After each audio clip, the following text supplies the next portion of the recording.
Hello everyone, मैं doctor Harish शाही एक बार फिर आपके लिए लेके आया हूँ चैप्टर मार्केट। तो गाइज आज मार्केट का जो है अंत है, आज अपन मार्केट को जो एंड कर देंगे। तो मार्केट के डिफरेंट पार्ट्स आपने देखे होंगे और आज हम मार्केट के अंदर पढ़ रहे हैं price determination in different market. तो आज बेसिकली क्या है कि मार्केट के डिफरेंट प्राइस को हम चेक करेंगे। इस टाइप के क्वेश्चन ना एमसीक्यू में बहुत ज़्यादा आ जाते हैं और फंडामेंटली ये सही उसी का होगा जिसको एक्चुअल में कॉन्सेप्ट क्लियर है। ये एक ऐसा चैप्टर है जो कभी भी रटने से होगा ही नहीं, क्योंकि आप किस किस को रटेंगे और कैसे कैसे रटेंगे। तो बेसिकली क्या है कि हम इसमें पढ़ने वाले जो है मेन डिमांड और सप्लाई। ठीक है, तो डिमांड और सप्लाई में चेंजेस को देखेंगे। सबसे पहले हम लोग देखेंगे इंक्रीज इन डिमांड, फिर हम देखेंगे डिक्रीज इन डिमांड, फिर हम देखेंगे इंक्रीज इन सप्लाई और फिर हम देखेंगे डिक्रीज इन सप्लाई। यानी कि डिमांड को इंक्रीज और डिक्रीज और सप्लाई को इंक्रीज और डिक्रीज करेंगे तो तब जाके हमारे पास ये आ जाएगा। ठीक,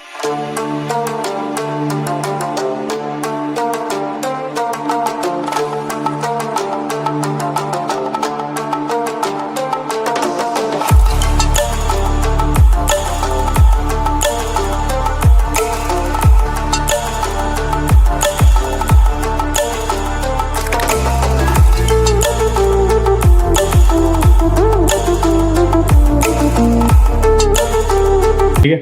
तो चेक करते हैं। सबसे पहले एप्लीकेशन में हम लोग देखते हैं इंक्रीज इन डिमांड। तो गाइज डिमांड वाले चैप्टर में हम आपको फ्लैशबैक में लेकर चलेंगे कि इंक्रीज इन डिमांड क्या होता है या कॉन्ट्रैक्शन और एक्सटेंशन क्या होता है। तो याद होगा आपको, कॉन्ट्रैक्शन और एक्सटेंशन एक ऐसी चीज़ होती है जो सिर्फ और सिर्फ प्राइस की वजह से होती है। इंक्रीज और डिक्रीज वो होता है जहाँ पर प्राइस इफेक्ट नहीं करता, अदर फैक्टर मैटर करते हैं। ठीक है, सो यहाँ पर भी वही है कि पहले आपको ये समझना पड़ेगा कि इक्विलिब्रियम क्या होता है। इक्विलिब्रियम का मतलब क्या होता है, पहले तो ध्यान रखना, जहाँ पर डिमांड कर सप्लाई कर एक दूसरे को इंटरसेक्ट करते तो वहाँ से इक्विलिब्रियम आ जाता है और इसी को ही हम लोग प्राइस कहते हैं। तो ये बेसिक एक फंडा है। ठीक है, मैं इसी को एक्सप्लेन करूँगा तो थोड़ा कम समझ आएगा। मैं साइमल्टेनियसली इसी के साथ साथ में एक और बना देता हूँ तो आपको ज़्यादा बेटर होगा। ठीक है, हमारा पॉइंट बस ये है कि ध्यान रखना इंक्रीज इन डिमांड। सो ये हमारा डिमांड कर और ये हमारा सप्लाई कर। ठीक है, हम इसको D1 बोल देते हैं, हम इसको S1 बोल देते हैं। और ये हमारा जो है प्राइस आ गया और ये हमारी जो है क्वांटिटी आ चुकी है और ये हमारा इक्विलिब्रियम आ चुका है। ठीक है, अब क्योंकि हम इसका जो है कलर चेंज कर देते हैं ज़्यादा बेटर रहेगा। सो अभी इंक्रीज इन डिमांड है तो ऑब्वियसली हम लोग डिमांड कर हमारा शिफ्ट हो गया, तो ये हमारा D1 आ गया। ठीक है, अब जब ये D1 आया तो पिछला इक्विलिब्रियम ये है, अब नया इक्विलिब्रियम क्या हो गया, ये रहा न्यू इक्विलिब्रियम E1। ठीक है, सो नया इक्विलिब्रियम अगर यहाँ पर है तो प्राइस पहले से क्या हुआ P1 और क्वांटिटी पहले से क्या हुई Q1। सो आप ऐसा ध्यान कर सकते हैं कि जब सप्लाई कांस्टेंट है और डिमांड इंक्रीज है तो प्राइस जो है वो पहले से न्यू प्राइस अपर होगा, इक्विलिब्रियम पहले से बेटर होगा और क्वांटिटी भी पहले से बेटर होगी। तो ये चीज़ आपको ध्यान रखनी है। Am I clear? I hope I am clear. ठीक है, दूसरा देख लेते हैं डिक्रीज इन डिमांड।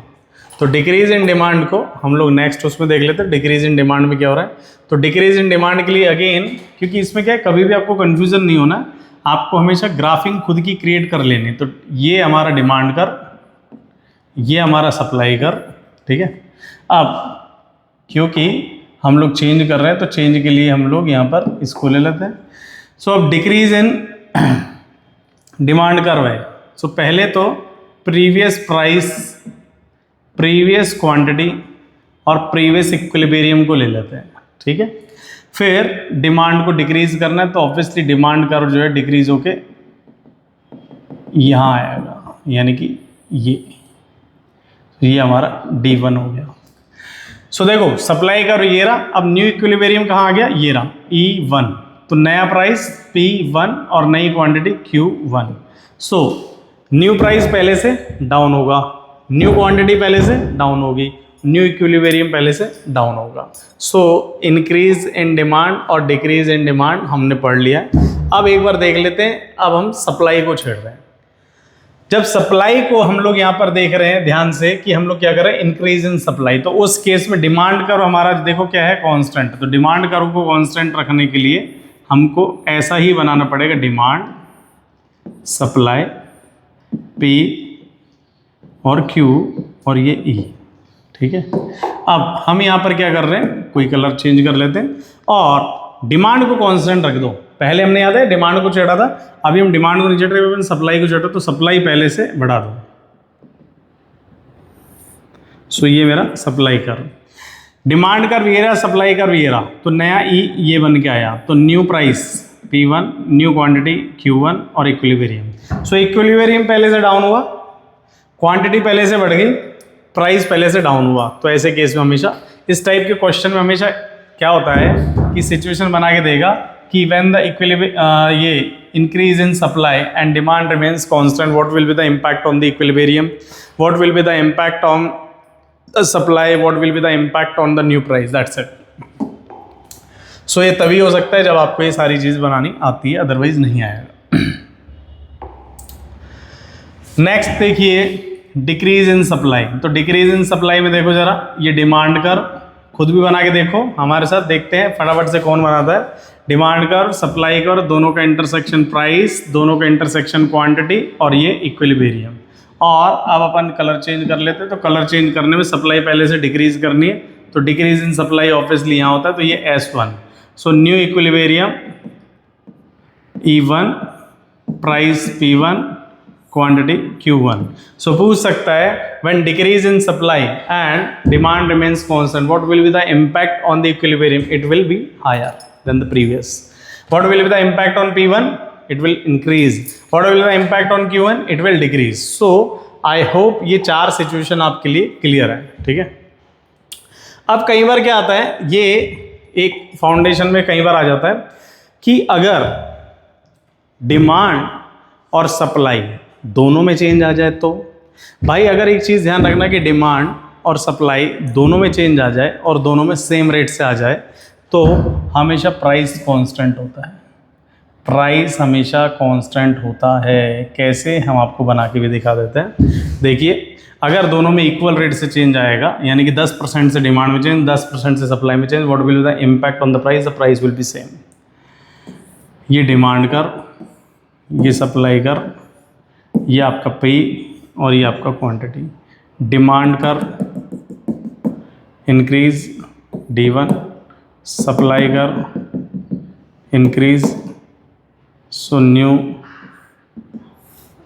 Q1 और ये P हमारा सेम हो गया, ठीक है। तो ये हम आपको बताना था कि जब दोनों में सेम रेट से होता है तो उस केस में आपका जो प्राइस होता है वो हमेशा सेम होता है। तो new equilibrium price is equal to old equilibrium price. Simultaneously change in it shows the increase in demand is equal to increase in supply, यानी कि अगर इंक्रीज इन डिमांड और इंक्रीज इन सप्लाई सेम हो जाएगा तो equilibrium price हमारा same हो जाएगा, कोई चेंजेस नहीं आएगा। तो ये भी क्लियर है। केस 2 में देखिए कि अगर डिमांड में ज़्यादा चेंज आ जाए, तो ये तो क्या है, बना के देख सकते हैं, आपको जैसी सिचुएशन मिलेगी वैसी।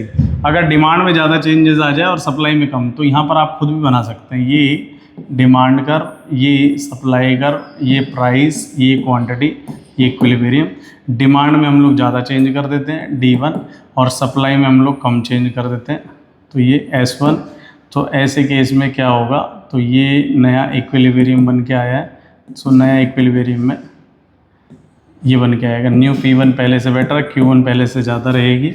सो ये बना सकते हैं। तो आई होप कि सभी को क्लियर है।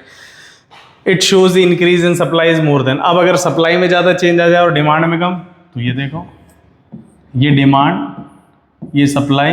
अब सप्लाई में अपन ज़्यादा कर रहे हैं, डिमांड में अपन कम कर रहे हैं, तो पिछला इक्विलिब्रियम ये रहा और नया इक्विलिब्रियम ये रहा।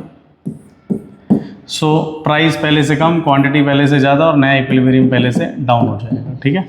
तो ये आपको ध्यान रखना है गाइज। ये है ना, ये पर्टिकुलरली चैप्टर स्पेशली प्रैक्टिस का है, तो प्रैक्टिस अगर आपकी क्लियर है तो सभी चीज़ क्लियर है। Situation increase in supply is equal to increase in demand, तो इक्विलिब्रियम प्राइस कांस्टेंट रहेगा, क्वांटिटी इंक्रीज हो जाती है।